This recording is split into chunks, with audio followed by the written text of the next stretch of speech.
Namaskar, Khush Raho Bitiyao. My name is Dr. Asma Khan. Session name Risk and Uncertainty in Entrepreneurship. Subject name Entrepreneurship Management. In previous session, we are discussed about entrepreneurship role and their function. Role of entrepreneurship and function of entrepreneurship. After discussion of role of entrepreneurship and function of entrepreneurship, now we will understand what is the role of entrepreneurship. Now we will start the risk and uncertainty in entrepreneurship. Basically, when the entrepreneur enter in the new business, they want to know the risk and uncertainties for the betterment of industry or the betterment of enterprise. Otherwise, he will be fail in future business.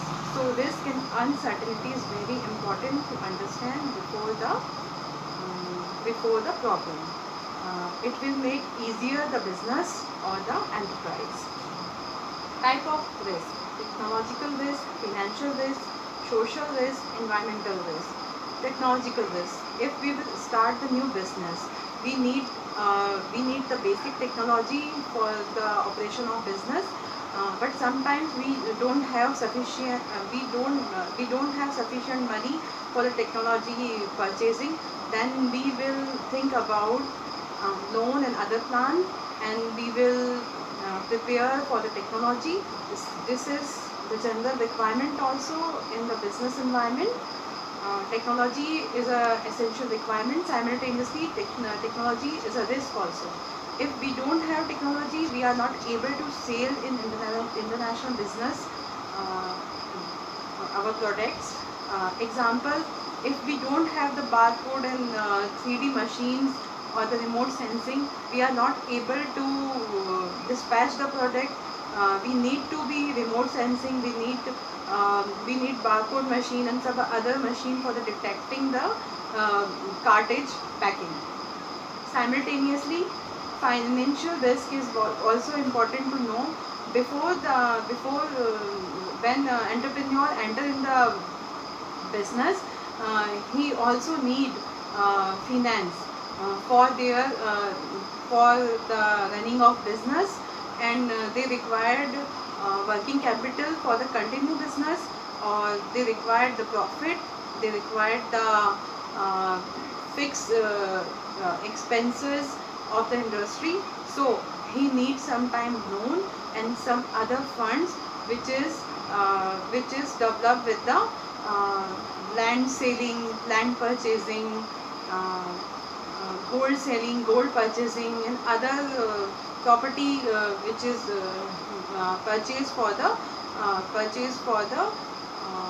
financial risk.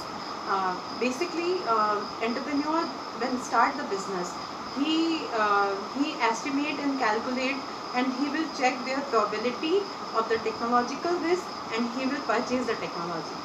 इससे उसको technology, अगर उसको पहले से सोच लेगा कि risk है, टेक्नोलॉजी नहीं होगी तो वो टेक्नोलॉजी के लिए पहले से पैसे का प्रबंध करके और टेक्नोलॉजी खरीद लेगा, जिससे कि अपने बिजनेस को अच्छे से रन कर सकता है. जैसे कि 3D प्रिंटिंग मशीन आज अपैरल इंडस्ट्री की बहुत बड़ी रिक्वायरमेंट बन गई है. 3D प्रिंटिंग मशीन अगर इंडस्ट्री में ही होगी तो हम न्यू प्रिंट और डिज़ाइन डेवलप कर सकते हैं, न्यू कैटलॉग्स डेवलप कर सकते हैं.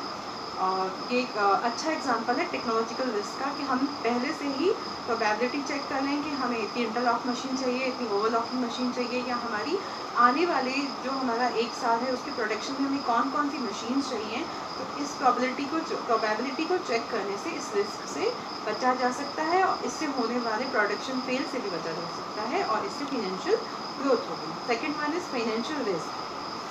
अगर हमारे पास टाइमली फिनेंस नहीं होगा तो हम हमारा प्रोडक्शन टाइम पे नहीं कर पाएंगे, तो इससे हमारा प्रोडक्शन कैंसिल हो जाएगा. ये डायरेक्ट हमारी इनकम पर इफेक्ट करेगा. इसलिए फिनेंशियली अरेंजमेंट होना चाहिए before the production, after the production, जब तक कि हमारा पेमेंट नहीं आ जाता. Social risk: sometime we will prepare the garment or the product for other country, but we don't know the psychology of the consumer of other country. So before manufacturing the product for the other country, First we will first we will prepare the consumer survey for their country through the Google form, through the market visit. Then we will prepare the product for the other country. That is one kind of risk. It is called social risk. और अगर हम पहले से social risk को पहले से ही हम उसकी प्रोबेबिलिटी चेक कर लेते हैं तो हम जिस कंट्री के लिए प्रोडक्शन बनाते हैं उसमें सेल कर पाते हैं. या फिर सोशल रिस्क ये भी होती है कि कई बार हम कुछ ऐसे प्रोडक्ट्स बना देते हैं जो वहाँ की कम्युनिटी या कल्चर में अलाउड नहीं है, तो ऐसे में भी हमारा प्रोडक्ट फेल हो सकता है. तो सोशल रिस्क भी एक इम्पॉर्टेंट टास्क है. Environmental risk is last but most important कि आपने किसी समर या विंटर सीजन के लिए क्लोथिंग बनाई है और इस बार ऐसा हुआ है क्लाइमेट चेंज की वजह से कि वहाँ पर विंटर में उतनी ठंड हुई नहीं, तो इससे आपके प्रोडक्शन पे इफ़ेक्ट होगा. तो ऐसे प्रोडक्शन पे इफ़ेक्ट और जो उससे नुकसान होने वाला है उसके लिए पहले से हमारा इंश्योरेंस होना चाहिए. ऐसी बहुत सारी चीज़ें होती हैं जिन पे हम इंश्योरेंस करवाते हैं, वो एंटिसिपेटेड होती हैं, और जिन पे हम नहीं करवा सकते वो अनएंटिसिपेटेड रिस्क होती है. तो बेसिकली अब हम डिस्कस करेंगे एंटिसिपेटेड और अनएंटिसिपेटेड रिस्क. इसके बाद डॉक्टर किनाइत के अकॉर्डिंग रिस्क दो तरह की होती है, एंटिसिपेटेड रिस्क और unanticipated risk. The anticipated risk, there risk are also called insurable risk. Professor Knight say that the certain risk of the industry or the business can be known in the advance. One can be free from risk by covering the business under the insurance against the risk like fire and accident. Anticipated risk वो होती हैं जिनके लिए हम insurance करा सकते हैं, जिसमें किसी एम्प्लॉयर्स की हेल्थ इंश्योरेंस करवा सकते हैं. एम्प्लॉयर्स को अगर कोई नुकसान पहुंचा है तो उनका मेडिकल ट्रीटमेंट करवा सकते हैं. उनका इस मेडिकल रिलेटेड इंश्योरेंस कंपनी का करवा सकते हैं कि हमारे किसी भी एम्प्लॉयर को कोई फिज़िकल डैमेजेस हो या फिर वो किसी तरह की उसको प्रॉब्लम हो जाए, उसका हाथ पैर कट जाए, तो उसके लिए पहले से कंपनी अपना मेडिकल इंश्योरेंस भी करवा के रखती है, एम्प्लॉयर्स का भी और अपना भी. तो ये एक ऐसी रिस्क है जिससे हम बच सकते हैं, इसे एंटिसिपेटेड रिस्क कहते हैं. इसके अलावा फैक्ट्री में आग लग गई है, तो फैक्ट्री में आग लग गई है उसका भी हम हमारी कंपनी का या हमारी प्रॉपर्टी का या लैंड का या हमारे इंफ्रास्ट्रक्चर का हम पहले से इंश्योरेंस करवा के रखते हैं. तो उसमें भी हम इस केस में भी हम एंटिसिपेटेड रिस्क में हैं, इससे हम बच सकते हैं. Unanticipated risk is also important. According to Kenite informed that the profit is a gain not as a reward of all kind of risk but as a reward of risk against which there is no insurance. According to him, such uncertainty in the business are follows: entry of new rivals in the business, adapting the new technologies method in the product by the other firm, government create new rules that interfering in business, sudden decrease in the demand of goods. ऐसे risk जिनका हम probability check नहीं कर पाते हैं और उन risk से हमें फ्यूचर में प्रॉब्लम हो सकती है.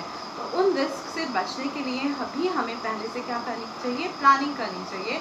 उनकी भी प्रोबेबिलिटी चेक करके उनके लिए भी फाइनेंशियल रिसोर्स तैयार करनी चाहिए.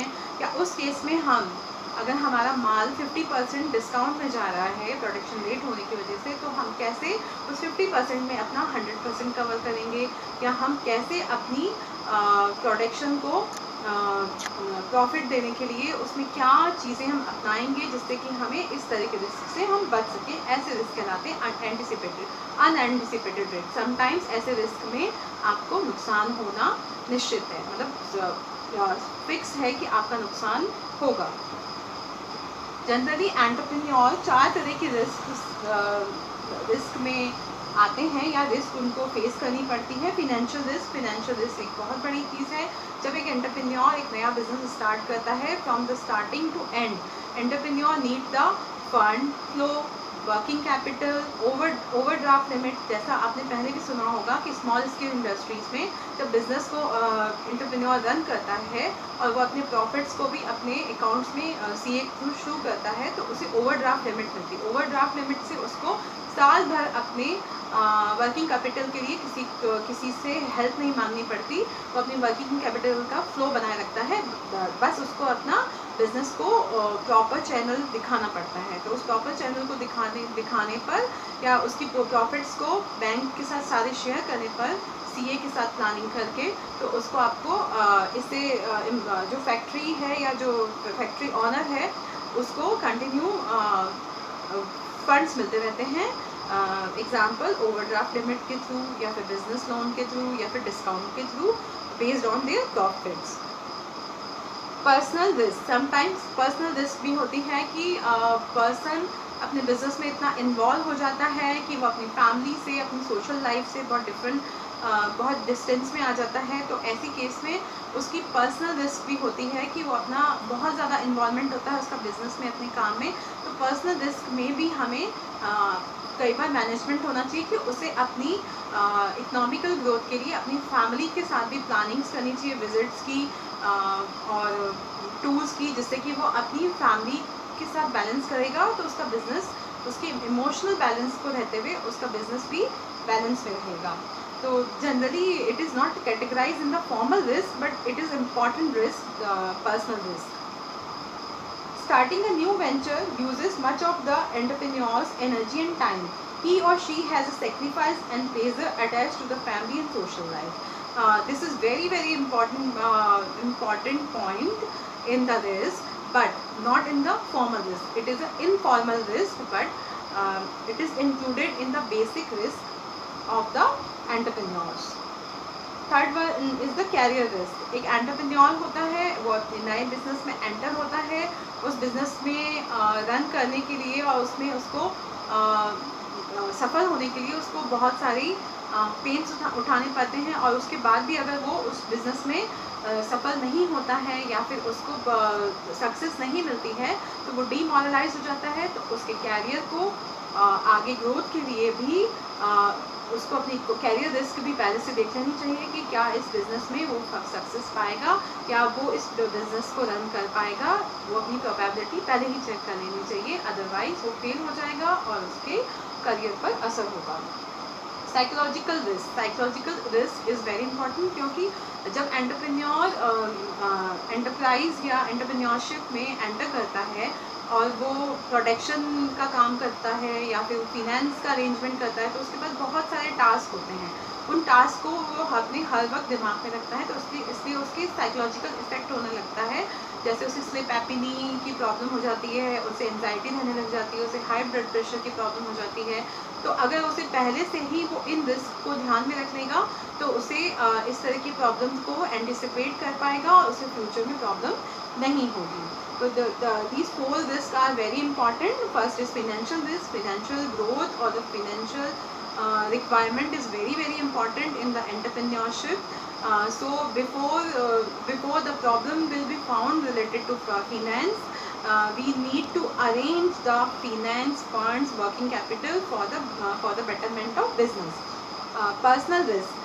We will entrepreneur need to manage the family and business through the channel. उसको सामंजस्य बिठाना चाहिए अपनी परिवार और अपने काम में, जिससे कि उसको अपने परिवार से अलगाव ना हो, उसको उसकी पारिवारिक शांति खत्म नहीं हो।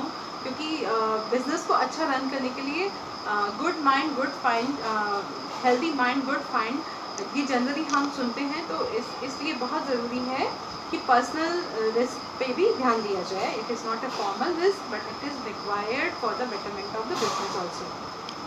कैरियर रिस्क हम भी ऑलरेडी डिस्कस कर चुके हैं। कैरियर रिस्क बहुत इंपॉर्टेंट है और इससे रिलेटेड भी प्रोबेबिलिटी पहले ही चेक कर लेनी चाहिए कि क्या क्या प्रॉब्लम्स आएगी, जिससे कि हमें फ्यूचर में प्रॉब्लम हो सकती है, और कैरियर की ग्रोथ के लिए क्या क्या हम कर सकते हैं जिससे करियर ग्रोथ हो। तो इस प्रॉब्लम का ही पहले ही प्रोबेबिलिटी चेक करके सोल्यूशन मेड रेमेडीज़ को तैयार रखना चाहिए। Last psychological risk. Psychological risk को भी हम प्रीवियसली डिस्कस कर चुके हैं। साइकोलॉजिकल रिस्क बहुत ज़्यादा जुड़ी होती है पर्सनल रिस्क से, पर्सनल रिस्क जुड़ी होती है कैरियर से, और कैरियर जुड़ा होता है फिनेंस से। अगर हमारा फिनेंस का अरेंजमेंट होगा तो हम अपने आप, हमारी पर्सनल और साइकोलॉजिकल बैलेंस होगा, और हमारा पर्सनल और साइकोलॉजिकल बैलेंस होगा तो अपने आप हमारा करियर भी बैलेंस होगा। तो रिस्क को, करियर्स, एंटरप्रेन्योरशिप को, अनसर्टनिटीज़ को ध्यान रखना चाहिए कि बाढ़ आ गई है, तूफान आ गया है, अर्थक्वेक आ गया है, या कोई महामारी आ गई है, तो ऐसी चीज़ में वो कैसे अपने बिजनेस को रन करेगा, या उसके पास 2-3 महीने काम नहीं होगा तो वो कैसे अपने बिजनेस को आगे फर्दर फ्लो में ला पाएगा। तो ऐसे रिस्क के लिए उसके पास पहले से फंडिंग होनी चाहिए, पहले से उसके पास प्लानिंग्स होनी चाहिए, जिससे वो उसमें अपनी प्रॉब्लम्स को दूर कर सके और फर्दर अपने बिजनेस को ग्रो कर सके। Thank you so